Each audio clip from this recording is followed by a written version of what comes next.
An gédal sias is min lamar man ein, agus san ma ven céile safi, firkin fúlse a ere rovilliog. Agus ínta gon brada, agus an réis privilid go bhfuil mu agt tuairt gradam agus onóir a hantas do fillid an sca, ag ní bhain fillid an sca, ag eilin tóir bhí a freistal in na bailí súile croiocht a chur fáil dúin go léir. Beidir filiacht, nó beidir eistí, nó drámaí, nó gachrad a tóidseanta aga. Paul buinin an láseo leit sa Áras radéile, agus tá se ar a bheith tilteach agus gradam a bhfuil an tábhacht iontacha buint leis tuis go bhfuil tú tofa ag de chuileacha gursa aliena. May I just say how welcome you all are to Áras and Uachtaráin. And indeed I'm delighted that we're having such a splendid occasion here in Áras and Uachtaráin. The recognition of the conferring of the title of See of Aosdána on Paul Muldoon. And I've just said that it is a particular honour that Paul is the choice of colleagues. If I pause, it is to remind myself of the history as well, how difficult it is for us, and it doesn't take from your day, how difficult it is for us to speak of poetry, the arts, creativity, or culture in the horrible times in which we now find ourselves. The title of See is indeed, as you have heard, Aosdána's highest honour. I remember the history of Aosdána. The concept was originally brought into being by Colm O'Brien and then handed, if you like, to Tony Cronin, who brought it through the interstices of government. It has been incredibly important, Aosdána, and particularly to those artists in the past who, in my previous life in the Old Ireland, would write and say, they've cut the electric off again. And I think it's very important. We are, as I have said, in times of recollection about and celebration of poems. We have lost poems. Our mutual and dear friend Michael Longley, whose generosity of heart I have written about, and also Derek Mahan and Gerald O, old friends and full of all of the qualities of resilience that poetry can offer us in the most difficult times. Paul, I remember you were here in the Áras when I hosted a lunch in celebration of your receiving the prestigious Ireland Professor of Poetry. I just think that, speaking of Michael Longley and the third coming of his poetry, I think that your work has been immense. And I just think the idea of not accepting boundaries to the images, I think that has meant that you have been able to travel a wide range of different experiences, all of which have been achieved by excellence. I believe that we require poetry now more than ever. It's interesting, again, because there are people who are much more distinguished than I might write about it, and that is that poetry is associated particularly with the utopian tradition. We are now in dystopian conditions, where in fact we have new and dangerous threats facing us beyond the existential threats. The combination of unrestrained wealth without responsibility, combined with authoritarianism and an attack on workers, represents a circumstance when in fact not. I think the hard lines of poetry will in fact have to address. Out of poetry and the arts more generally, I think if we are to recover a heightened consciousness of which people like Chardin spoke, I think poetry above all else nurtures an evolution in human mindfulness that offers our best prospects for the defeat of a hegemonic discourse of fear and fear of the other. That reflexiveness, I think, sometimes is called resonance. It was suggested really by many philosophers in many cases that resonance is incredibly important. It is, in fact, a celebration, really, of our common vulnerabilities rather than our possessions or objects. Professor Hartmut Rosa at Jena University wrote about this, and he said, it is about how are we to be in the world?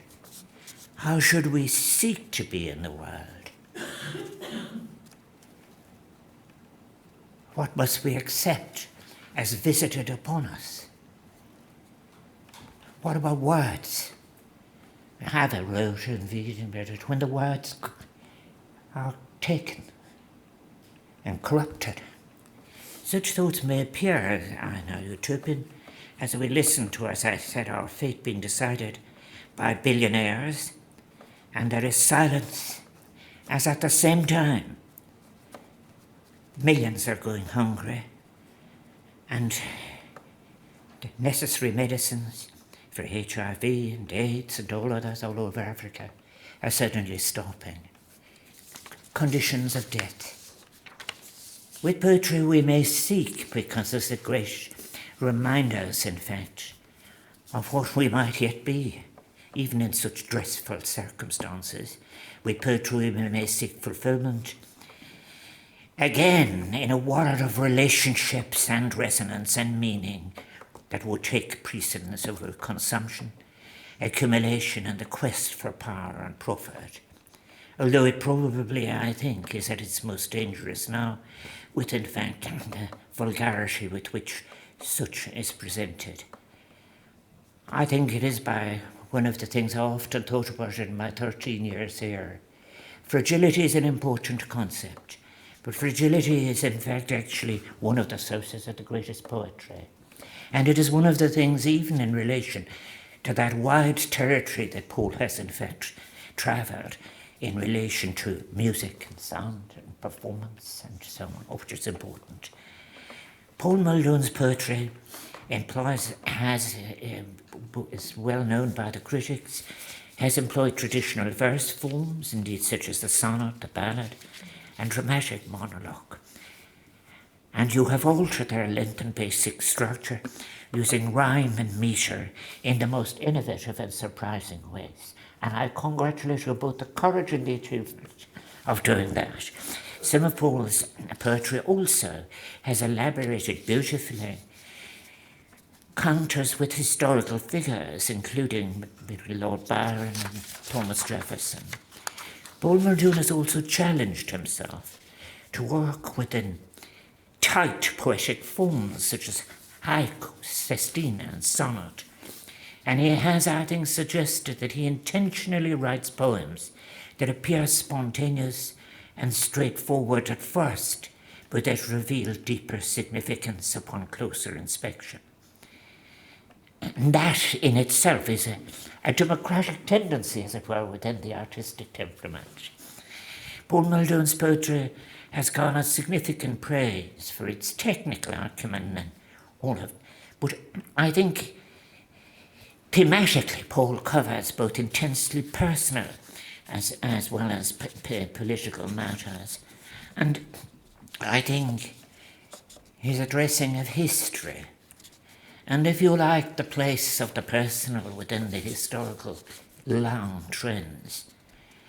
And there's something that I have to say I share myself as a kind of is that I am in favour of the long poem.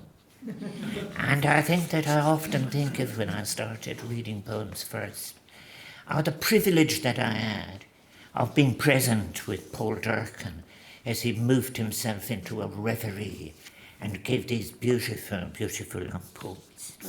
But I think that it's a kind of way of, if you like, allowing for unexpected sensory experiences as well to arise for listeners as well as those performing.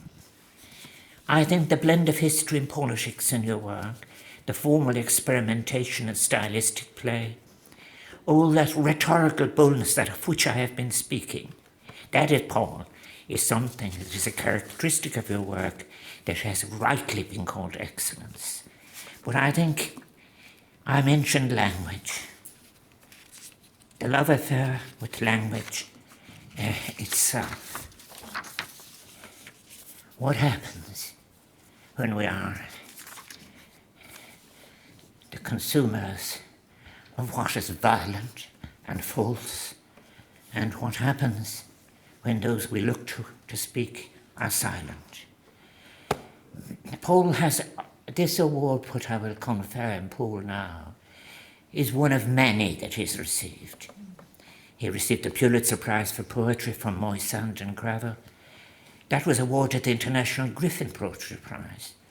And then his collection, Horse Latitudes, was shortlisted for the T.S. Eliot Prize. And the list of international awards and prizes is astonishing. I think in lesser people it would be massaging the ego.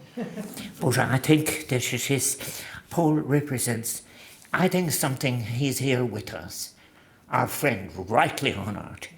And I think his work as an academic, serving as Professor of Poetry at Oxford University from 1999 to 2004, his teaching at Princeton, and I think as well, being both R.G.B. Clark, 21 University Professor in the Humanities, and founding chair of the Lewis Centre for the Arts.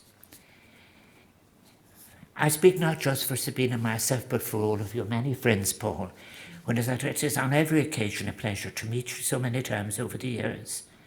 And for any of us who have been privileged to call you our friend, reflecting upon a lifetime of outstanding creative work, and it continues.